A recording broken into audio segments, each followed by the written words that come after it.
ضمن سلسلة روبورتاجاتنا عن مسيرة التنمية في الأقاليم الجنوبية بمناسبة حلول ذكرى المسيرة الخضراء، نتوقف اليوم مع مشروع الطريق السريع تيزنيت الداخلة.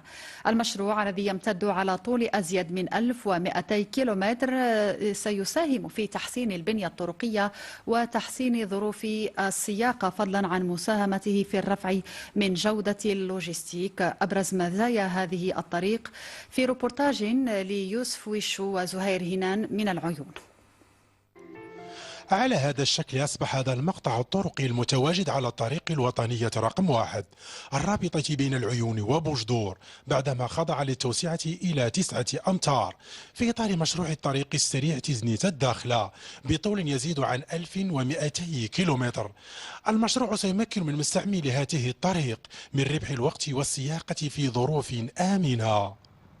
الطريق ما بين العيون والداخلة كانت صعيبة شوية، كانت محفرة، كانت مضيقة، صعيبة في الدوبلاج. دابا حاليا ولا الشيفور كيمشي مرتاح من العيون حتى للداخلة، ولا كيمشي مرتاح حاليا، ولات تيسعة ولات مزيانة.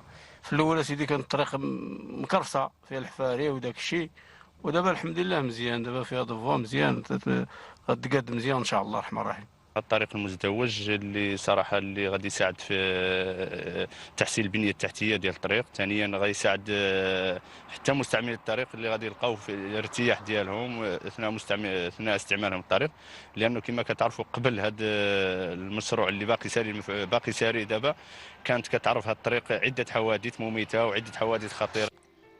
مشروع الطريق السريع يهم تثنية الطريق الرابطة بين العيون وتيزنيت، في حين سيتم توسعة المقطع الرابط بين العيون والداخلة. ومن شأن هذا المشروع أن يساهم في خفض كلفة التنقل والنقل، من أجل أن يصبح هذا الشريان الطرقي صلة الوصل بين المغرب وعمقه الإفريقي.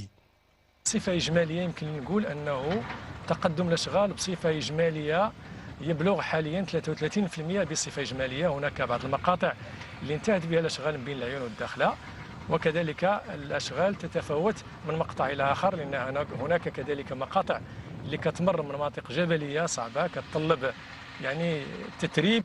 بعدما كانت لا تتعدى 80 كيلومترا قبل عودة هذه الربوع إلى حضن الوطن، أصبحت جهة العيون الساقية الحمراء تتوفر على شبكة طرقية تزيد عن 3000 كيلومتر من الطرق، ويتواصل تحسين هذه البنية الطرقية بالجهة من خلال المشروع الضخم الطريق السريع تيزنيت الداخلة، والذي رصدت له اعتمادات مالية تفوق 8 مليار ونصف المليار من الدراهم.